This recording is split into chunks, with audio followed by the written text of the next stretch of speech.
Olá, meus caros, tudo bem? Dando continuidade à nossa teoria da imputação objetiva, nossa continuação aqui em exercícios para sedimentar os conhecimentos e você verificar como é que cai em prova, né?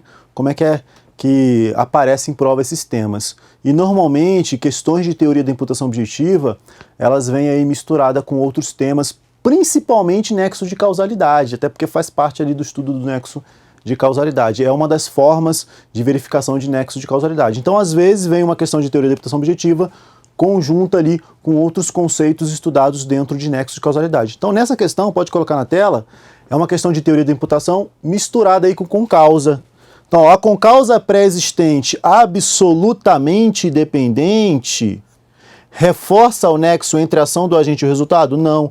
Ela rompe o nexo entre a ação do agente e o resultado. Então, o agente, ele pratica lá uma conduta buscando um resultado, e uma conduta, uma causa pré-existente, ela verdadeiramente causa o resultado, tudo bem?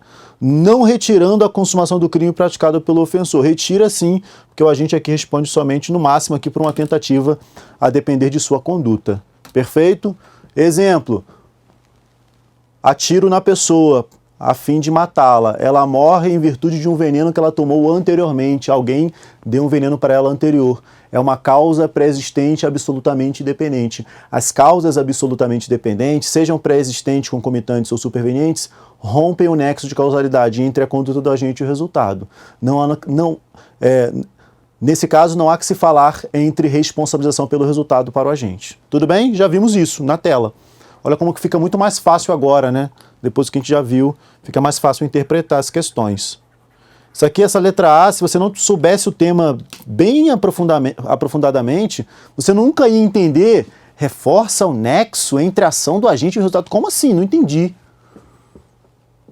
A causa absoluta, ela não reforça esse nexo entre a ação do agente e o resultado. Ela rompe, ela quebra esse nexo.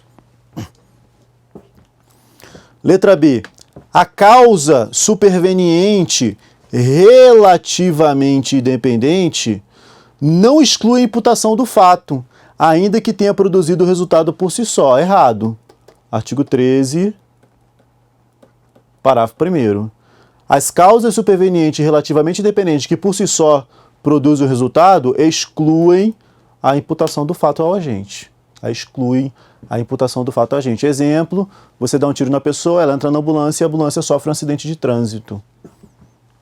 Ok? Isso é uma causa superveniente relativamente dependente. Se ela produzir o resultado por si só, ela vai excluir a sua imputação. Letra C.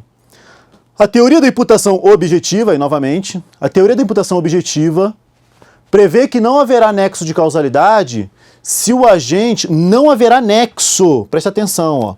Não haverá nexo de causalidade, causas excludentes aí do nexo, se o agente atuar dentro do risco permitido, mesmo que a sua conduta gere resultado previsto em lei como crime. Se for dentro de um risco permitido, não há que se falar em imputação objetiva, não há imputação, há uma quebra do nexo, mesmo que o resultado exista. Mesmo que o resultado exista, ok? Se for dentro de risco permitido, postulado aí de Roxin. C está correta. Letra D. A causa pré-existente relativamente dependente, exemplo, hemofilia. A hemofilia é uma causa pré-existente relativamente dependente à conduta do agente. Não configura nexo causal do sujeito ativo e por isso exclui a imputação do resultado. Errado. Em se tratando de causa pré-existente relativamente dependente, o agente responde pelo resultado. O resultado é dele, né? Nas causas relativas, em regra, o resultado é dele, não há quebra de nexo. Salvo na causa superveniente relativamente dependente que por si só produzir o resultado. E a letra E. A teoria naturalística, adotada em caso de omissão, dispõe que não há relevância causal entre a conduta omissiva do garantidor e o resultado material ocorrido quando ele poderia e deveria evitar. Vários erros aí, vários erros. Primeiro que o 13, parágrafo 2º, diz que há relevância causal entre a conduta omissiva do garantidor e o resultado material ocorrido quando ele pode e deve evitar. Tá? A omissão é penalmente irrelevante. E segundo, nesses casos aí de omissão, do 13 parágrafo 2º, não é adotada a teoria naturalística. é adotada a teoria normativa. Não é a teoria natural. A teoria natural é a regra do Caput, do 13 Caput. Nexo causal físico. Teoria da causalidade simples, causalidade natural. Teoria naturalística. Tudo bem? Casos de omissões impróprias, não se adota a teoria naturalística, e sim a teoria normativa. Gabarito letra C. Então, por mais que seja uma questão embolada com outras coisas, se você soubesse bem aqui teoria da imputação objetiva, você acertava a questão. Tá? Se soubesse bem aí só imputação objetiva, a questão já era sua. Tudo bem? Tranquilo? Vamos lá. Mais uma questãozinha. No ano de 1970, o professor alemão Klaus Oxin escreveu um artigo em homenagem a Richard Honing. Lembrando que Honing aqui é um dos precursores da teoria da imputação objetiva. O artigo foi denominado Reflexões sobre a problemática da imputação em direito penal. Com o referido texto, foi estabelecida a base contemporânea da teoria da imputação objetiva. Os postulados aí da teoria da imputação objetiva. Constituem critérios ou postulados para análise da imputação objetiva. Né? Quer saber que os critérios para análise da imputação objetiva no artigo escrito por Klaus Oxin lá em 1970. Homenagem a Honing, um dos precursores da imputação objetiva. 1930. 1930, Honing. 70, Oxin.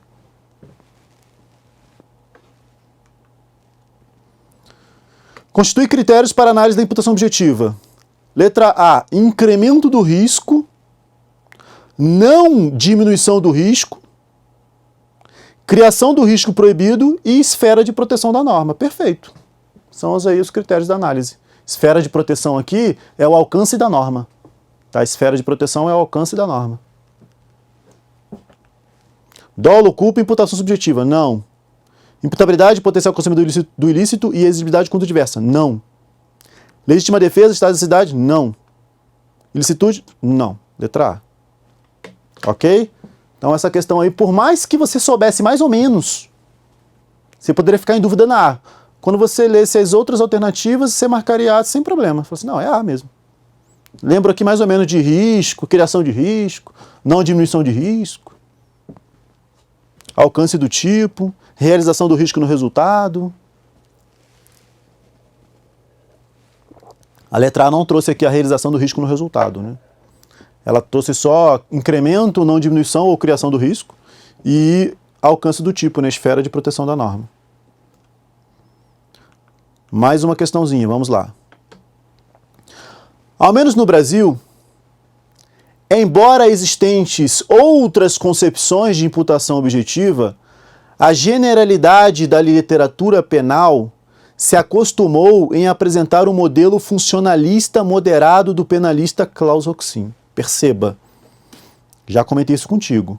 O modelo funcionalista moderado é o que normalmente a doutrina segue, de Klaus Oxin. Então, um penalista aí que tem grande influência sobre o direito penal brasileiro. Você já aprendeu comigo qual é o modelo funcionalista moderado, que o modelo funcionalista moderado, ele traz a imputação objetiva com os seus postulados também de Klaus Oxin. Então, a teoria da imputação objetiva, ela está no finalismo? Não, ela está no funcionalismo. E no funcionalismo moderado, que você já aprendeu comigo, qual é a grande mudança aí do funcionalismo moderado? Você aprendeu isso comigo com teorias de conduta. No funcionalismo moderado, a conduta é o comportamento humano voluntário que causa uma lesão ou um perigo de lesão relevante e intolerável para a sociedade. Tirando aqui a insignificância, tá? Retirando a insignificância. E na estrutura do crime? O que é alterado na estrutura do crime? Crime é fato típico, ilícito e responsabilidade, né? Ele não trata como culpabilidade, e sim como responsabilidade, alguns chamam de reprovabilidade. Sendo essa responsabilidade, trazendo os seguintes elementos: imputabilidade, potencial consciência de ilicitude, exigibilidade de conduta diversa e necessidade da pena. Então, troca a culpabilidade por responsabilidade e inclui a necessidade da pena como elemento dessa responsabilidade. Tudo bem? A necessidade da pena, ela faz parte aí do crime. Tá? Ela passa a fazer parte do substrato elementar do crime, responsabilidade, que outrora era chamado de culpabilidade. Tudo bem? Na tela. Só uma palhinha rápida aí sobre o modelo funcionalista moderado de Clausewitz. Um delegado de polícia, sem embargo, alertado pelo escrivão e pelo investigador sobre a precariedade dos freios da viatura, caiu para delegado de polícia 2017. Polícia Civil do Mato Grosso do Sul. Olha, agora até arrepiei aqui. Eu passei no... Não foi essa prova, tá? Eu passei no concurso para delegado de polícia do Mato Grosso do Sul em 2013. Tomei posse em 2014.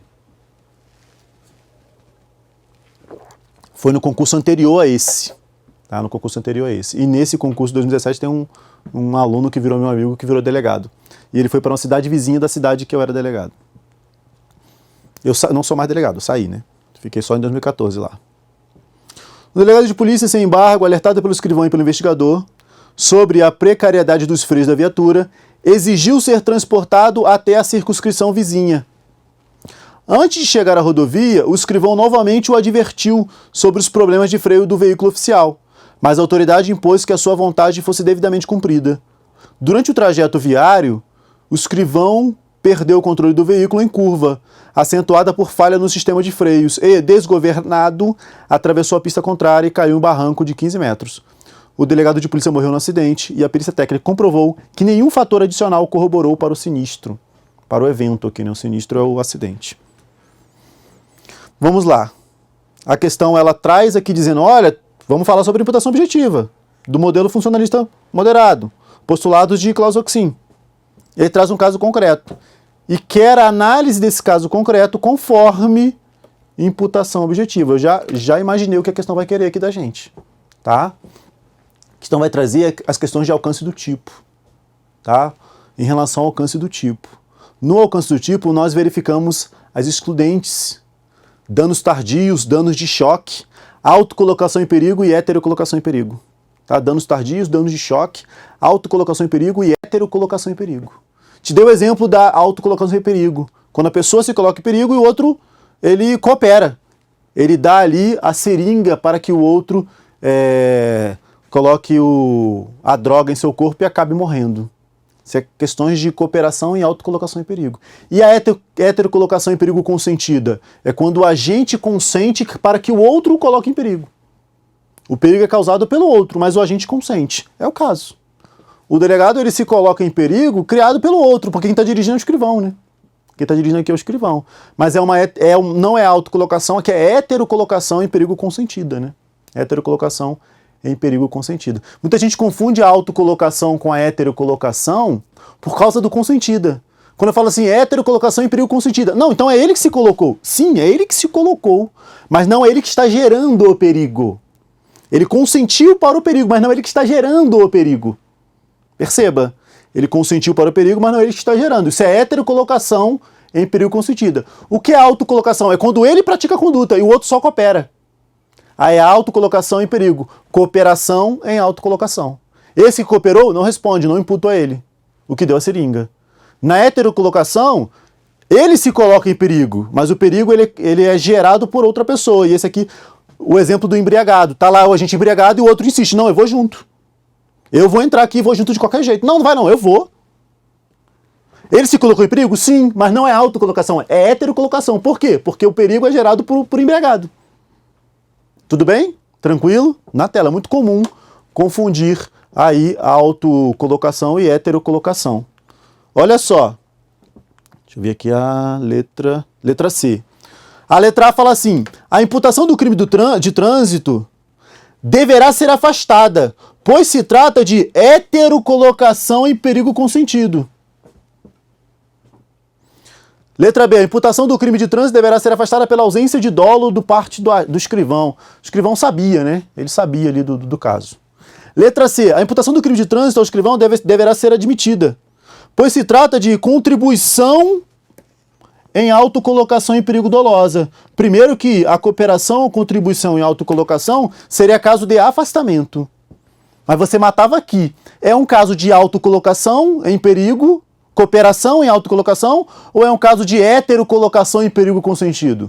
Sem dúvida nenhuma, é um caso de heterocolocação em perigo consentido. É um caso de heterocolocação em perigo consentido. Questão linda essa, né? Questão linda.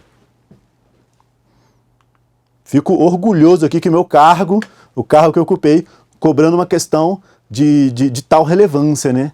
De tal dificuldade. Sinal que os colegas foram bem admitidos. A imputação de crime de trânsito deverá ser admitida, pois o resultado ocorrido no caso proposto está abrangido pelo respectivo tipo penal. Não está além, né? É um caso de heterocolocação em perigo consentido. A imputação de crime de trânsito ao escrivão deverá ser admitida, pois é suficiente a comprovação da relação de causalidade entre a conduta praticada e o evento. Isso aqui é o nexo causal físico, né? Há nexo causal físico? Sim, mas pela imputação objetiva não há nexo de causalidade. Gabarito letra A. Show de bola, linda questão, tá? Linda questão. Perfeito? Tranquilo? Mais uma questãozinha. Sobre causalidade e imputação objetiva, assinale a correta. Pela teoria da imputação objetiva em Roxin, não há riscos juridicamente relevantes em ações dolosas. Errado, existem riscos juridicamente relevantes, sim, insignificantes, né? Insignificância. Tá? Na imputação objetiva aí, há riscos juridicamente relevantes? Sim, riscos permitidos, por exemplo. Diminuições de riscos. Riscos permitidos, diminuições de riscos. A teoria da equivalência dos antecedentes causais, adotada no Código Penal, é abolida pela imputação objetiva, que renega a existência de uma causalidade natural. Errado. Ela não é abolida, ela é limitada, ela é diminuída, ela é restringida. Ele não renega a existência, ele se inicia no nexo causal físico, na causalidade natural. E coloca critérios para diminuir esse nexo causal físico. Também questão de delegado de polícia, Acre, 2017. Show de bola. Bem feita também.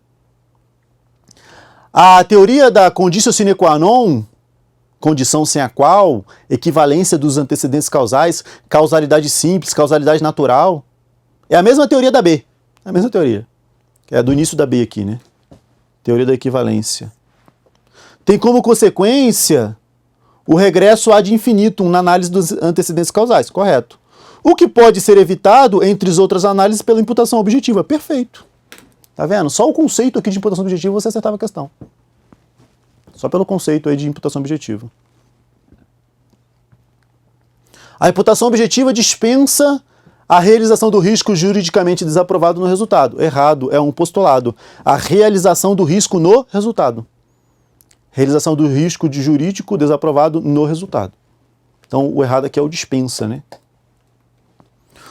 O Código Penal brasileiro, no que concerne ao nexo causal, adota expressamente a teoria da causalidade adequada. Questão mal feita aí, ó. O Código Penal brasileiro, no que concerne ao nexo causal, adota expressamente a teoria da causalidade adequada? Não, é causalidade simples. E, excepcionalmente, a causalidade adequada. Então, a questão um pouco mal feita. Ela poderia dizer, olha, adota como regra. Não, não é como regra, é como exceção. O 13, parágrafo 1º, adota sim a causalidade adequada como exceção. Essa aqui causaria dúvida. Tá, gabarito C, mas essa letra E causaria dúvida. Professor, alguns alunos erraram e entraram com recurso que eu entendo válido.